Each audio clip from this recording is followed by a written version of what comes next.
Ladies and gentlemen, welcome back down onto the mat. We are here in Madison Square Garage around the pool table of relevancy.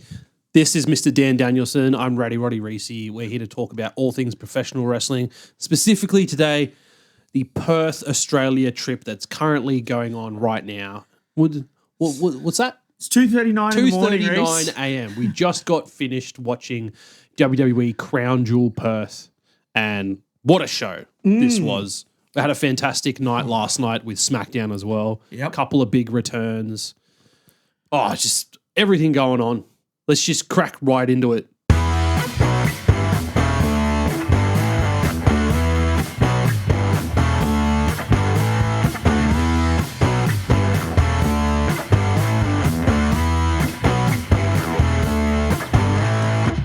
Kicking off the show today, though. Well, before we kick about the actual matches and stuff, let's have a quick little cheeky look at Cheeky little look. the actual, like you said, the event and the weekend itself so far. So obviously Perth, Rack Arena, 13,500-ish sold out. Friday Night SmackDown sold out. Crown Jewel, and so far we are aware sold out Raw on Monday night, which is Triple pretty amazing. sellout. Amazing. Huge turnouts to all of the pre-show events, all of the signings, all of the photo ops, the line for The merch is all sold out too, apparently. Well, based off the crowd that was in the Rack Arena tonight at Crown Jewel, which was, I would say, 75% John Cena yellow t-shirts. There was a lot of John Cena yellow shirts. They're going to make a killing on merch. Oh, absolutely. On this, which is fantastic. Candle over there. What are you looking for? No, I could just see the flashing out of the corner of my eye when I look at you. It's the candle. Oh, yeah, because trying to make the garage smell not like boys' farts because we've been in here for 3.5 hours. Didn't need to out that on social media. But Nah, right, it's fine. But look, the whole weekend has been huge, obviously, for WWE. You saw them all most of them get here on Thursday. Yeah. A lot of them went out to swim with the dolphins. Chelsea Green blew up the internet with some of the pictures that she was putting up out on the boat. Sami Zayn, I've seen photos of John Cena obviously meeting with Blake Pavey, one of the Make-A-Wish kids that he had from 15 years ago. He's met with him now. Yeah, it's just wild. Seth Rollins was just walking down the street and some kid just got a photo with him. Like, that's pretty cool. Like, I know our American viewers and stuff, like when they travel around your cities and stuff and like you see them in and out of airports and staying at hotels and stuff, like you're pretty used to seeing celebrities and superstars like that. Australia doesn't get that down here. Australia's like if you're walking around Adelaide, you see the Hilltop Hoods, you're like, oh my God, look at them. Yeah. You probably didn't even know who they are either. It's not quite the same thing. Although one time I did see Margot Robbie in Hopscotch in Canberra once. That's a pretty big one. Yeah, that's a big one. That's a big one. She has a friend that lives here. But anyway, to have that kind of atmosphere in Perth, obviously across all the three shows, the 4 or 5 days they're all going to be out here. Plus the house show, we get to go see them in Melbourne. Fingers crossed, all the good people from Raw and stuff go to the house show for us, which would be Hopefully, sick. we can actually get some John Cena shirts. Hopefully we get some merch. Hopefully something's left over. Yeah. But look, super wild weekend so far, and It's been great fun. I would be pretty comfortable. I think you and I both a couple of weeks or months ago when we made the decision that we weren't going to be afford to go to Perth. Yeah. We were bummed. Yes. And the FOMO kicked in real hard on Friday when, some Everyone's of our friends were over there, photos. some of the wrestlers. We're seeing Shay, and we saw on SmackDown, we saw Tucky and Scott Green and Kai Drake, a lot of the guys that we go and see at PWA and Slam a whole lot were on SmackDown. They were right next to the Damian Priest, Aleister Black finish. They were that whole front row of people overselling their reactions. Good job. Good work, Tucky. Oh, you guys, especially Tucky. That was fantastic. The FOMO hit in real hard. But I do remember that a couple of months ago when they announced it was going to be Crown Jewel and we're like, well, it's not title versus title. No championship matches are going to be on the card. I don't really care about it. I'm not too fussed about missing this event. It's going to suck when I get to see John Cena, but you know what? It's probably going to be pretty mid. It's going to be 8 a.m. for the US. They're not really going to put on a really good show for it. So at the end of the day, look, it sucks that we're not going to get to go, but I don't think we're going to miss too much of a show in what they're going to put forward for Crown Jewel. Boy, were we wrong. We were so wrong. This pay-per-view was absolute fire. And I think the only down point that we kind of collectively agreed on was, unfortunately, the Rio and Kabuki Warriors match. I also wasn't a huge fan of the Stephanie Tiffany match, but that was kind of just because they had no real stakes. It was just kind of a match. Yeah. Where they got to work those stakes into it with Cody and Seth. So Correct. Yeah. that's what we've been saying for the weeks leading up to it. That Stephanie versus Tiffany match, it was just a match. It didn't feel like there was anything like really important driving it. And that's the unfortunate thing with the Crown Jewel pay-per-view format. Unless you've got history with the two competitors, you can't really tie that in. So it's just a bit of a schmozzle sometimes, and it's just sportsmanship. Yeah, you try and play I'm the best, I respect you, but I am the better wrestler and I'm the best. Like, if you're saying that you don't do you respect them? It didn't really work. And I think because we had, if you on our YouTube, thank you, like and subscribe and give us a comment down below on what your favourite match was. Yes, just cracked 900 subscribers. So thank you for that. Help us get towards that 1,000 goal by the end of the year. But we did have a live stream. We watched through the entire Crown Jewel show. First ever watch live. along. Super fun. Thank you to everyone that popped into the chat. Appreciate it. Talking to us. There was lots of wild overbooking being done in our chats, both on TikTok and on YouTube. So thank you for everybody. But we did have Lockie here watching it with us as well, and me as the responsible parent that I am, let him stay up till 2:30 in the morning to watch wrestling. We had some thoughts and some feelings, and I think we'll go through them now. Yeah. But like overall, I think this was way more fun and a way better show than I anticipated it being. Yeah, absolutely. Kicking it off, the Australian street fight. Roman Reigns, the tribal chief, versus Bronson Reed, the tribal thief. No Vegemite. No Vegemite was had at all. We did call the cricket bat. Well, I called the cricket bat. Yeah, we had the cricket bat. We had the Sherrans, the AFL balls. Yeah. Which is good. Well, because in Perth, they play AFL. Yeah, they don't play rugby league yet. Yet. That's a valid point. A couple of years, come back again, do it again. Mate, just you wait. I think this match, aside from predicting the winner, which I'm pretty happy about, this match was absolute banger. And you know that, like, with these sorts of matches, when it's like bloodline rules, nothing interesting is happening or getting close to the finish until people get involved. And that's what we had. Roman, partway through the match, after beating Bronson Reed through the crowd with kendo sticks, steel stairs involved. Whacked him with the cricket bat. Through the Sharon balls in his direction, but didn't actually really hit him. The one aluminium trash can that's always in an arena just that's never used. Placed in the crowd. Roman's getting on top, and he's about to run towards Bronson. As soon as he's set up for the bronze spear, the bronze breaker all the way spear. around the ring, Dan called it. I was like, bronze coming out. And he leapt right over that barricade and speared the crap out of Roman Reigns. You're like, righto, here we go. We're starting to go home. Eventually, the shield powerbomb. Shield powerbomb through the announce table. Table gets set up in the ring. Just me, Uso. Jimmy and Jay Uso come out to attempt to make the save, and you go, oh, here we go. It's technically 3-on-2. It's not. Paul Heyman was out there. It's 3-on-3. Oh, we'll take Paul Heyman out of the equation. 3-on-2. Are we going to get that fourth person from the Vision involved? We did not. No. But you know what happened? Bronson Reed, they overcome the Usos. They take him out. Mostly because Jay Uso speared Roman Reigns through a table. Through the table that Bronson set up. Bronson gets on top. Bron Breaker takes out Jay Uso and Jimmy Uso. Drags Roman Reigns over to the corner. And we get a big old tsunami. 1, 2, 3. And in the span of 8 to 10 days, Bronson Reed has now pinned Randall Keith Orton. And technically beaten Cody Rhodes. Yeah, in the same match. And Roman Reigns. Big things on the horizon. One's for up Roman. for our Tribal Thief. Thank you very Tribal much. Thief, mate. Respect. Look, I'm so happy that this happened. Yeah. Because they made a point, the fact that it was an Australian street fight. Bronson's undefeated in those. Bronson has never lost. So, which on the pre-show, if you were watching, Michael Cole was like, well, he's never had a street fight in WWE. And Wade's like, he's had plenty before he was in WWE and he's won all of them. He's always won his street fights. And Michael Cole's like, but not in WWE. And Wade's like, Michael! It's all the same. It's all the same. Look, this is really great. I mean, I was predicting, look, you're not flying Roman Reigns across to Australia to have a match for him to look up at the lights, but I was wrong, and I'm happy to be wrong. Like, I'm really but glad. like that was a logical point, though. It's Roman Reigns. You're really going to fly him to Perth from America. Well, what's the list and of make people? him get pinned? What is the list of people that have pinned Roman Reigns in a one-on-one match in the last 5 years? Start of the list, we know from WrestleMania was Cody Rhodes. Cody Rhodes.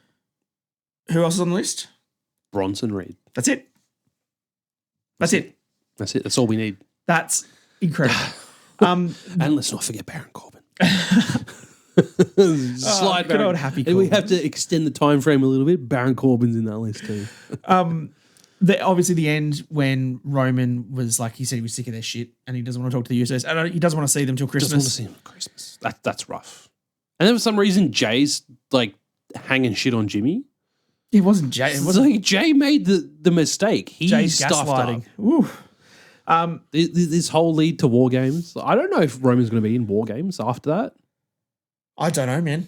Like, I think all of this is turning that you're going to turn Jay into the tribal chief junior. Yeah. And he's going to be the bad guy and all of this sort of stuff because it's the power's getting to his head and stuff. And I think that's probably what's going to go to your feud for probably Punk and him, whether or not that's what goes after Punk beats LA Knight or loses to LA Knight, depending how you want to really play that story. But I think when you get to Jay and Punk, that's all going to be your little Roman. Yeah. And that this extended that part of the story pretty well, but I don't know where it really leaves Roman. Yeah. I don't know either. I don't know what Roman But really it does make from the here. vision strong. And like we said when we were watching the live stream, I was like, well, this now means that Seth's probably losing, right? Because the fun story that you want to tell now is that the vision doesn't need Seth Rollins to beat Roman Reigns. Yep. Bronson Reed did it by himself, well, with Braun Breaker. But they beat Roman. Yep. Seth can't beat Roman. No. But Bronson can. And that would have been a fun story to see tell. what pans out on Raw, actually. Very excited for that. Match time. What do we get 21 for it? minutes for that. 21 minutes. Longest? No. No. There's two other matches longer than that. It's just long card, to be fair. Cody and Seth was half an hour? Yeah, bro. It was a long match. God damn. Crazy. The second match was the Women's Crown Jewel Championship. Women's Crown Jewel. Stephanie Which, Velcro and good match. Tiffany Stratton.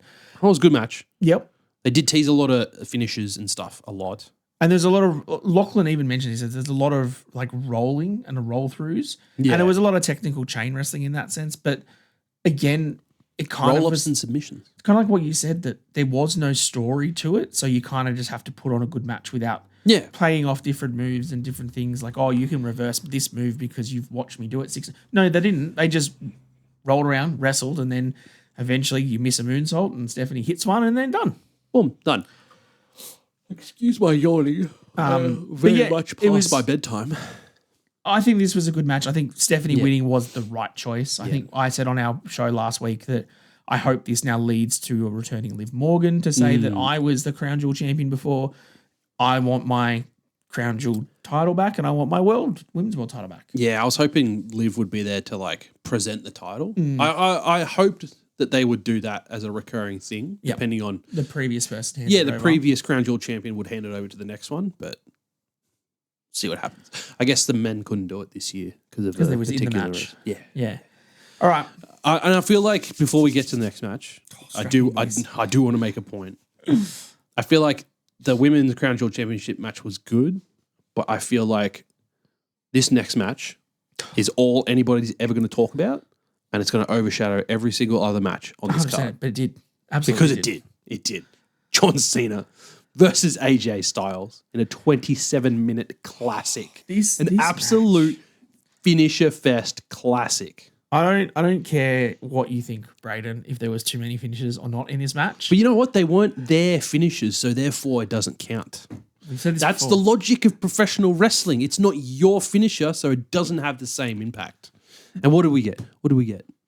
We got. I've got a lot of them written down, so mate, I can go through I'm going to some leave it stuff. up to you. You can go through it all. Before we even talk about that, we obviously talk about the crowd. There was like 70,000 people, or 75% of the crowd was what I was trying to get. It was a Yes, percentage there we number go. There we go. In the John Cena yellow shirt. So it was yellow everywhere. Maybe next week on the podcast, we too will have yellow shirts. Hopefully, fingers crossed. AJ Styles came out in his blue and white trunks, not his pants. Very TNA AJ Styles. He looked weird because he's jacked up so much since those TNA days. Yeah. He just kind of looked out of place now. If he had cut his hair short and spiked it up at the front, though, would have lost it. Oh, give him a mullet. Give him the Tucky mullet. Oh, could you imagine? Cena handed the note to Alicia Taylor to announce AJ Styles, which included him being total non-stop action, the ace of the Bullet Club, The Ace and the final boss, wasn't it? Yeah, of the Bullet Club. And the house, the face that runs the place. Yeah. All the monikers All that the bells and AJ's had whistles. across his career.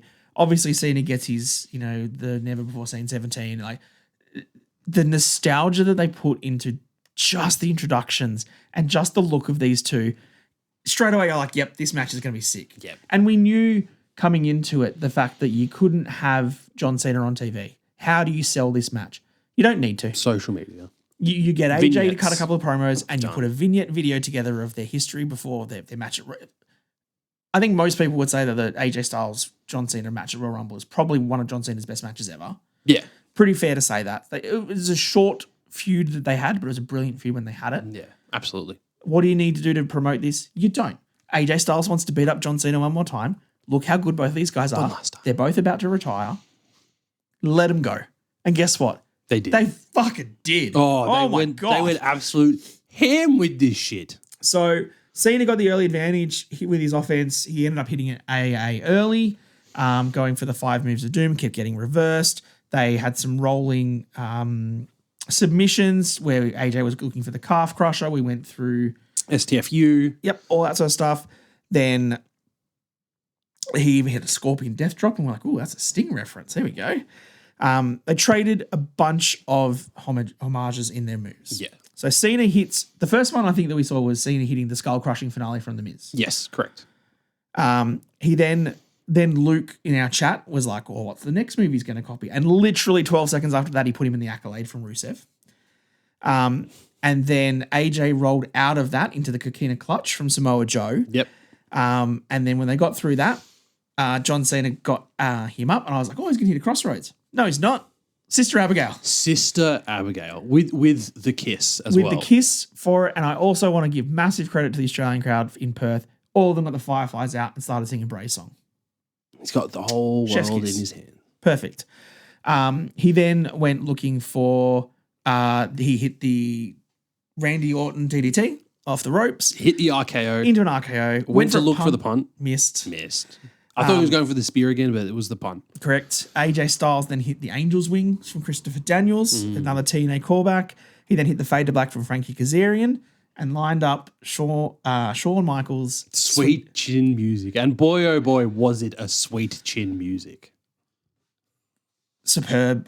It's just like moment after moment, crowds pop. We're 20 odd minutes into the match now. Yeah, And this is still going. Popping. AJ then climbs to the ropes, hits a 450 off of it.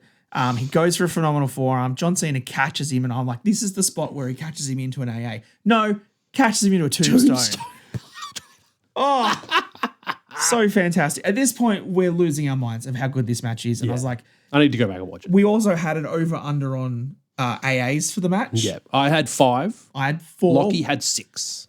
But to the point, I had 4, one of them coming from AJ Styles. And guess what happened? 1 from AJ Styles, 3 from John Cena. Nailed it. Perfect. Dan nailed it.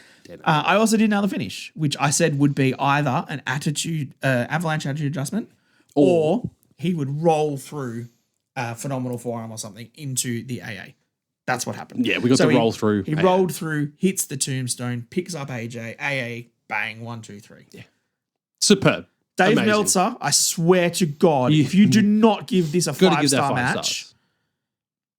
He doesn't even know how to do his own ratings anymore. he can't not. Like, he froths over Will Ospreay, hitting Styles clashes and Cody cutters and left, right, and center and all this. This was what this match was. Yeah. And I get Come people on, will be Dave. like, oh, Be you nice. can't, there's no storyline between them and there was no build. And you don't need it. It was 2 of the greats having a match together. It's 5 stars.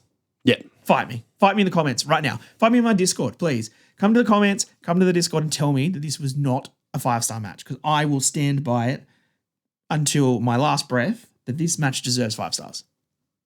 It Fight me. cannot be disputed. Fight me. The next match. Possibly the down point of the show. It's been 20 minutes. Which is Didn't really realize it was unfortunate. 20 minutes long. The EO was getting beaten up for a long time, dude. Rhea was on the apron long for a very time. long time. So yeah, obviously the Kabuki Warriors, one of the greatest women's tag team wrestlers of all time, Asuka, and her partner Kairi Sane as the Kabuki Warriors against Io and Rhea. I watched the pre-show from yesterday, and like they've been telling a whole lot of the story that Asuka is like the snake, the demanding one, and she's making Kairi do what she wants. She's yelling at her all the time. Yeah. Kairi's just being subservient. Kyrie! Being subservient to her, and it's like she's gaslighting her the whole time. They did a lot of that on the pre-show before SmackDown. Yeah. And then they also had Io and Rhea come out, and Io was like super lovely, and everyone, I'm so happy, Australia's the greatest. And Rhea came out and was like, I just don't like everyone saying that, Asuka saying that, I'm the snake and I'm the bad person, but she's the one that's doing all this. She is a snake. And I paid attention to Io when Rhea was saying that she's like, she's a snake. And Io was kind of like, don't, like, she's still my protege. Like, don't say that. Like, I still have to respect who she is. That's what their Japanese wrestling culture is. She would train to me. She was my, my master and everything. Like, I still have to, I don't like her right now, but I have to respect her. So I was hinting that maybe we're getting a turn. Maybe something's happening. Here I was thinking a couple of days beforehand that Rhea would be the one turning on Io. Well, there was something. In her hometown? Something was going to happen. Country. And then Grayson Waller came out, they did shoeies and everyone left. Yeah. But then this match tonight was fine. Like you said, Io got beat up a lot. And I feel like it was really hard coming down from that John Cena AJ Styles match. Yeah. I feel like this match, we might go back and rewatch it and be like, wow, this was actually a really good match. I don't think it was bad, but I feel like it's a 3.5, 4-star match. It's not anywhere near the quality of the other Io and Rhea and Asuka stuff we've seen previous. They did advance the storyline a smidge where Rhea went to hit Asuka and Kairi pushed her out of the way. And so Kairi took the bump for Asuka. So it's showing that working in their favor, Kairi is doing what she needs to for Asuka, and the Kabuki Warriors are together and things like that. Yeah. Rhea hit a Riptide. I called it Riptide into the moonsault for the win. And that's what we got. No missed, no shenanigans. No, nothing really. Everyone cuddled at the end. Rhea and Io are friends. We're all good. It's fine. Yeah. I think like what you said on the live stream was that this was just the nice hometown pop for Rhea Ripley. Yeah. And that's what it was. Couldn't give her a title, so just give her a nice, clean tag match. Nice victory. Boom, done. And then finally, speaking of clean victories. Oh, clean as can be. I didn't see any shenanigans whatsoever. Whatsoever. No. The men's crown jewel champion, Seth Rollins versus Cody Rhodes. And the preface to this was there was a backstage segment during the night. Paul Heyman went up to Bronson Reed and congratulated him. Said that we all need to acknowledge our tribal thief now. And he said, but if there is a point in this match tonight where Seth Rollins is on the turnbuckle yelling backstage for the three of us to come out, we do not. No. He needs, like, he is doing this by himself, and he needs to prove that he's the who's leader. better. Yeah. And that was the point we both went, who's coming? Is it Austin Theory? Is it Tony D'Angelo? Is it Becky Lynch coming out? Is Brock Lesnar going to side with Seth Rollins? Is The Rock coming out? You know who came out? Nobody. All these theories floating around. All these rumors. These theories, hey? So we did nothing. But we still have Raw. So could be something interesting happening on Raw. I think, like I said before, the tension that you can still tell, I guess, with Bronson saying, I can beat Roman when you can't. Yeah. Why should I listen to what you say? That's going to be spicy. And if you're looking at the vision of like even all the lead up between Seth and Cody, all of it was talking about, this is the pivotal part for the vision of this industry moving forward. Yeah. Who wins this decides what the industry is like. Why would Bronson Reed be like, yeah, I mean, you won, sure, but why do you get to be the vision when I beat the GOAT? I beat Roman Reigns. 1, 2, 3. I pinned him. I think there's some fun stories to be told with this. Yeah. So I can't wait to see what happens in Raw. I feel like it's going to start really escalating. Mm-hmm. Do you think they get 2 War Games and get through War Games and then dissolve? Yeah, I think this is next year. It's a slow burn. I think so. Only based off Paul Heyman. Yeah, I feel like Heyman doesn't do a 6-month storyline. No, he plans ahead. He books in years. Yeah. And so I think that Heyman would have last year's WrestleMania been like, if I'm picking Seth, that leads to next year's WrestleMania, which will be Seth and blah. which will lead to the WrestleMania afterwards being Bron Breakker versus Seth as the finish. And I think that's where he gets to. Yeah. How we get there Calling it. He's called it. WrestleMania 43 in Saudi Arabia. Seth Rollins versus Bron Breakker. Yeah, there you go. I'll happily book that now. Way too early in advance, but give it a shot. But yeah, I think that they get through War Games. I think they get through the Rumble. I think they lead into WrestleMania, and then maybe it's a post-Mania tension next year. Yeah. But this match was fun. This match was a good half an hour. I didn't feel like half an hour, to be fair. No, it really didn't. Maybe that's my less tired side talking. Yeah. But I feel like there were points in that match where I was like, come on, get it over with. Cody got on top early, got Seth frustrated. Real frustrated. And for him to get out of the ring and like get in Michael Cole's face, and like he was like really within the first 5 minutes of the match, like Seth was not happy. But again, you saw on the pre-show before SmackDown when they were all there and the Vision was out on stage, Seth just walked off. Seth didn't want to answer any questions. He was rattled. He's in his own head. Yeah. But you know what? I think it might have worked into his favor. And then Cody's promo on SmackDown where the whole crowd chanted that Seth was a wanker. And then Cody had to go to like, you could hear the crowd is like, Wade, like, what are they saying? Michael, what are they saying? Michael's like, I don't know. I'm not saying that. Passes the microphone to Wade Barrett. Did you see? Let's pivot to SmackDown for a second. After Wade Barrett stood up and said, I believe they're saying Seth Rollins is a wanker. Yes. And when he threw the microphone back, caught it. Roman Reigns caught that shit. Yep. That was amazing. Great. And the whole crowd popped for that too. You can see everyone saw it and they were like, yo! Great moment. Amazing to see. Second best thing that happened in the crowd that night, other than Tucky's overreaction to Damian Priest getting kicked off the top. Love you, Tucky. Got a fireball in WWE. First time in a very long time. Yeah, that's true. Yeah, Seth being frustrated really early. There was a lot of moves. There was the figure four. There was Crossroads fairly early, I think. Yeah. From Cody. Pedigrees from Seth. They obviously worked really well together. But then, like, to me, the middle part of the match kind of all just sort of blended together for a while. Yeah. I feel like that's what helped like make it feel like a shorter match because it was just like it was flowing pretty smoothly. Yeah. It was just going. And they were missing Cody cutters and they were reversing different things. Getting the watch from the timekeepers area as well. Conveniently placed in the corner of the ring. Seth didn't know whether he could use it. He couldn't. So put it down in the ring. Don't touch it. I'll leave it for later. No. And he left it. We're coming back to that for sure. Absolutely. What a call out. Obviously, the massive coast to coast. Oh, coast to coast headbutt, diving headbutt. Looked amazing. A, brilliant from Seth to be able to go coast to coast. Yeah. B, Cody sold it perfectly by holding onto the ropes and lifting out. Yep. Just at the right time to bang, cop that headbutt. Got the Spanish fly too. Spanish fly off the top rope was... One thing I think like us and our live stream chat as well were kind of fuming about was the way that they handled... Oh, we did get just before. We did get a vertebraker as well, which is kind of crazy to see. Yeah, vertebraker. I haven't seen that in very long time. It's been a long time. But the part that we want to quickly talk about now is the avalanche crossroads that we got.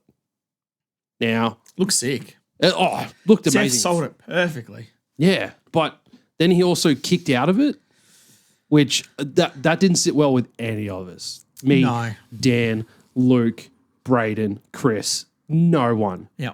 Like, if you're going to do that, like Dan said, you either have Seth roll out of the ring from, like, momentum of the crossroads. That's actually Braden that said it, but yep, I'll take the glory. Okay, Braden. Give Braden the credit.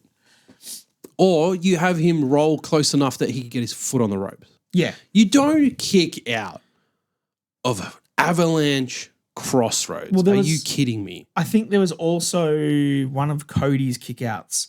I can't remember what it was from. Maybe it was after. Was it the pedigree stomp combo? No, I think it was actually off the headbutt when he hit the coast to coast headbutt, and all Cody needed to do was the real slow arm up.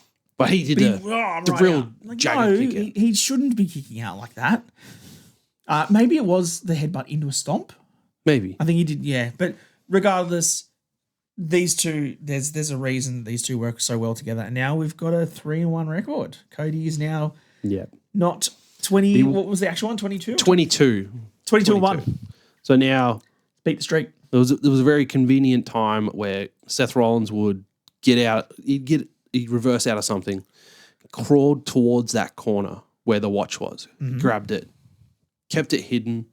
Cody's trying to make a comeback, get him in the crossroads. Goes for the cutter. Goes for the cutter first and pushes Seth into the ref. No. That's not how it happened. Yeah, it was off the ropes. Yeah, I thought he went for the cutter.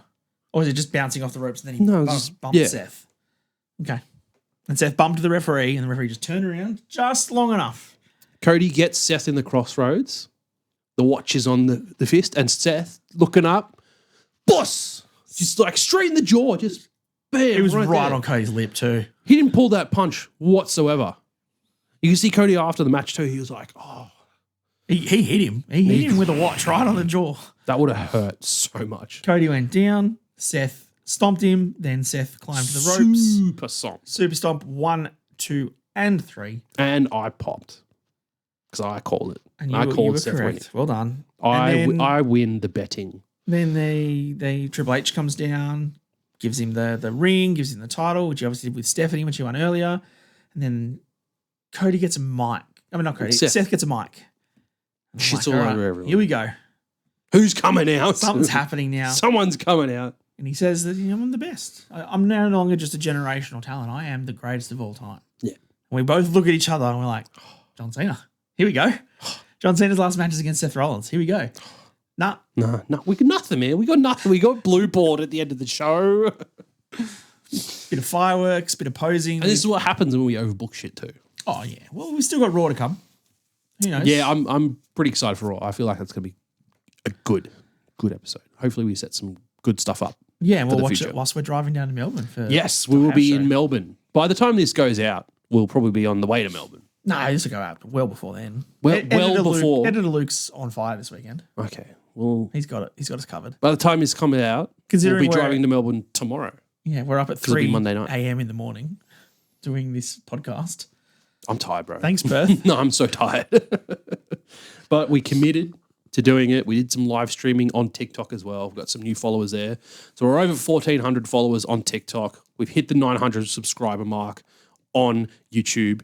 350 plus fans on Instagram and 400 plus on Facebook Take too. a photo of our 3 a.m. podcast. Absolutely love it. Thank you guys for all the support. Thank you for coming into the TikTok chats and the YouTube chats while we've been watching Crown Jewel. It was awesome. It was really fun. It was honestly really fun. I think we're going to do this again for sure. Yep, I think we will, and hopefully we don't have to do it at 3 in the morning for these podcasts anymore. We'll do it at a normal time, like 11 a.m. Yeah.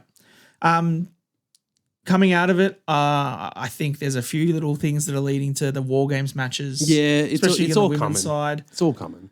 I think this match, this card was better than I anticipated it to be. Yep, I think it trumps Chamber last year. I will honestly stand by that AJ Styles and John Cena match is a top 5 match of the year. Yep, agreed. It's got to be 5 stars, Dave. You've got to do it. And if you didn't watch the card or you kind of just caught the highlights and stuff, absolutely go and spend that half an hour of your life watching that AJ Styles and Cena match. You will not regret it. From the entrances to the finish, where they shook each other's hands and everyone walked off into the sunset. Brilliant pro wrestling. Go and watch it. Love professional wrestling. Loved it. That's why I'm so excited at 3 in the morning because of that match. Yeah, we're gonna go to bed now. Yes, let's do that. Thank you for tuning in. We have been Dan Under the Mat. This has been Mr. Dan Danielson. I've been Roddy Reece. Excuse me. Sorry. You're excused. We will see you next time down Under the Mat. Don't forget to keep an eye out for us down in Melbourne if you are attending the Perth, the Melbourne Super Show. Sorry, come say hello. We'll be floating around places, getting some delicious food at Third Wave Barbecue, College Dropout Burgers, just to name a couple. Oh, I'm so hungry already. It's going to be so much fun. We'll see you next time down on the mat. Too sweet. Don't forget to like and subscribe.